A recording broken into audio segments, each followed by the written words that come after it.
Dans nos ministres Affaires sociales là, m'a salué l'initiative ça et surtout n'a dit que le ministère des Affaires sociales par le biais de l'ONAT pas jamais suspendre soutenir l'initiative ça. En tant qu'haïtien, nous connaissons en dans culture nous ça chiffre 7 là représenté.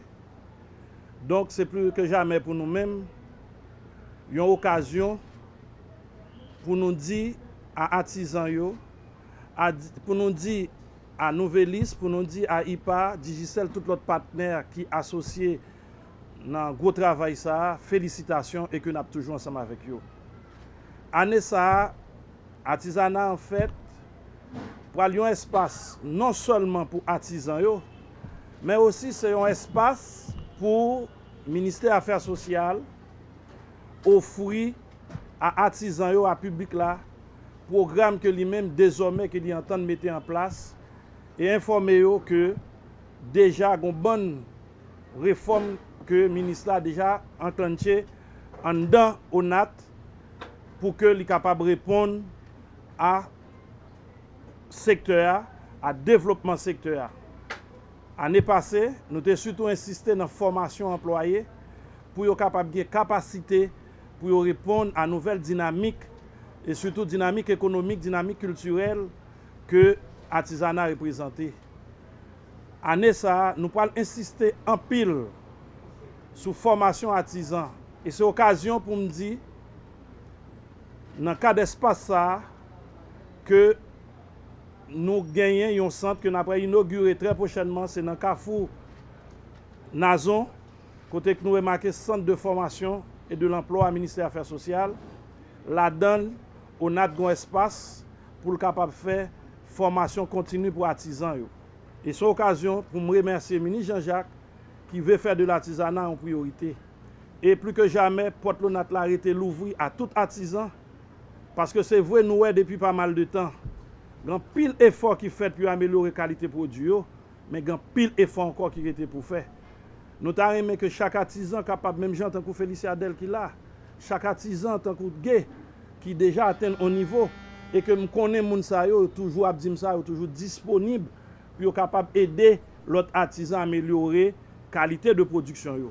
Nous même tout nous disposer faire et que nous dit on a là c'est pour yo, espace là c'est pour yo, prendre même gens il pas prendre responsabilité pour faire promotion ça et que jusqu'à présent artisanat en fait c'est plus gros vitrine de l'artisanat qui gagne dans l'industrie culturelle là, c'est même gens tout nous-mêmes nous envie fournir à espace ça des artisans qui sont capables de mettre des produits de qualité et dès que nous connaissons l'artisanat de par volume de travail que dans le pays, de par ça que le cas généré comme revenu, nous pensons très certainement la permettre au pays d'améliorer l'image tant du point de vue économique, tant du point de vue social et même du point de vue politique à l'étranger, du point de vue diplomatique, parce que nous pensons que c'est un des plus gros outils que nous gagnons aujourd'hui dans le pays, c'est ça, les cultures et culture lui-même, l'Ichita, sous artisanat en général qui crée beaucoup plus d'emplois, beaucoup plus d'activités. C'est notre énième aventure avec le Nouveliste. En général, Digicel participe à toutes les activités que le Nouveliste organise. Et c'est toujours un plaisir pour nous de le faire. J'étais très jeune quand on a fait la première édition d'Artisanat en fait. Je me rappelle encore de cette idée qui est devenue aujourd'hui l'une des plus grandes foires du pays. Et je suis aujourd'hui directrice de marketing à Digicel. 7 ans plus tard, je ne vais pas dire mon âge, mais j'ai une fille maintenant. Donc ça sous-entend que je suis du mauvais côté de 30 ans. Et je suis encore excitée de l'aventure d'artisanat en fait.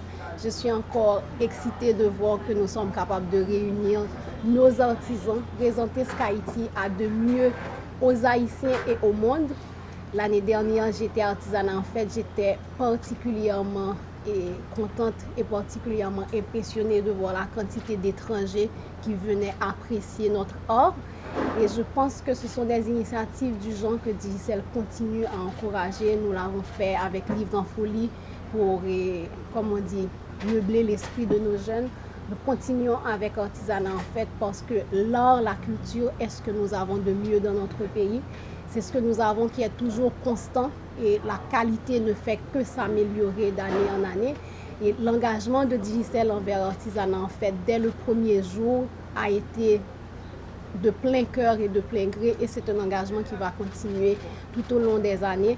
Cette année, nous allons essayer d'accompagner les artisans pour qu'ils puissent accepter aussi des paiements par Chocho Mobile, donc faciliter un peu la tâche pour les gens qui ont de l'argent sur leur téléphone. Nous avons, comme d'habitude, les 50 gouttes de minutes que nous donnons sur les cartes d'entrée. Et enfin, j'ai énormément d'idées que j'ai partagées avec Franz, que l'année prochaine, j'espère que nous pourrons intégrer. J'aurais aimé voir de plus en plus de jeunes artisans, de jeunes artistes avoir leur place et se faire leur place à l'artisanat. En fait, j'aurais aimé voir des ateliers, des grands ténors d'artisans, des grands ténors artistes pour les jeunes qui s'intéressent à l'art, afin qu'on puisse continuer à améliorer la qualité du travail, à l'amener vers le monde. Et nous sommes aujourd'hui dans un pays, je pense, très jeune. Et quand je dis très jeune, c'est parce que je pense que chaque Haïtien doit décider de partir du bon pied. Et des événements comme Artisanat, en fait, nous permettent de partir du bon pied. Je salue tous les artisans, tous les artistes. Je suis moi-même fille de peintre, donc j'ai grandi dans l'art, j'ai grandi dans la culture. Il n'y a rien que j'admire plus que ça. J'aurais bien aimé pouvoir tenir un pinceau. Malheureusement, je n'ai aucun talent. Mais je salue toutes les personnes qui ont du talent et vive Artisanat, en fait. Artisanat, en fait, 7e édition, la Unibank est une fois de plus très heureuse d'être aux côtés de IRPA et du Nouvelliste pour pouvoir accompagner les artisans à l'occasion de cette 7e édition d'Artisanat, en fait. Artisanat, en fait, un événement qui met en valeur l'artisanat haïtien dans toutes ses dimensions, un événement qui mérite le support du secteur privé, et c'est l'une des raisons pour lesquelles la Unibank, depuis tantôt 7 ans, accompagne Artisanat, en fait, non seulement à travers un support financier qu'elle donne à l'IRPA, mais également à travers un support financier qu'elle apporte directement aux artisans. Tout à l'heure, j'ai pris plaisir à écouter le directeur de l'ONAT lorsqu'il a mentionné qu'ils sont en train de mettre en place une structure pour pouvoir accompagner et encadrer les artisans de façon à ce qu'ils puissent pouvoir se présenter auprès d'une institution financière pour pouvoir avoir accès au crédit. Je prends plaisir ce matin à confirmer que depuis tantôt 5 ans, la Unibank, à travers l'une de ses sociétés, le Microcrédit National, accompagne financièrement les artisans. Ce qui veut dire que les artisans, depuis tantôt 5 ans, peuvent se présenter et se sont présentés auprès du Microcrédit National pour pouvoir avoir accès à un crédit qui leur permet de pouvoir acquérir la matière première, qui est l'élément essentiel dans la production de leur art. Donc c'est avec beaucoup de fierté que nous accompagnons ces artisans. Et encore une fois, la Unibank, par ma présence ce matin, par sa présence auprès de l'IRPA et du Nouvelliste au cours de ces 7 dernières années, la Unibank confirme cette volonté-là qu'elle manifeste depuis tantôt 1993, l'année de son ouverture, à accompagner la culture haïtienne sous toutes ses formes. Comme vous le savez, nous sommes à la 7e édition de Artisanat, en fait. Et le Nouvelliste est partenaire avec IRPA dans l'organisation de cet événement. Et je peux dire que c'est un partenariat qui s'est révélé très fructueux dans le fait que IRPA apporte sa connaissance du milieu de l'artisanat et le Nouvelliste son expérience dans la réalisation d'événements majeurs. Et je tiens à remercier tous les sponsors. L'événement cette année ne sera pas différent de celui de l'année précédente. La seule innovation, je dirais, ce sera plutôt dans la distribution, dans l'organisation intérieure et le positionnement des artisans.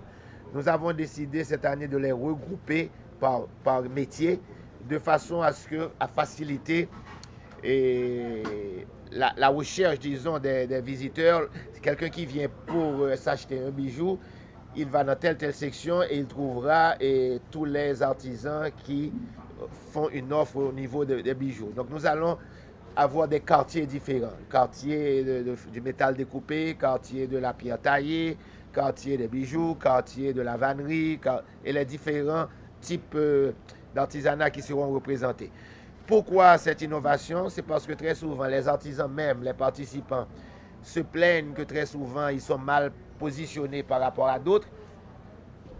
L'espace physique étant ce qu'il est, de toute façon, il y a des gens qui seront toujours mieux positionnés que d'autres.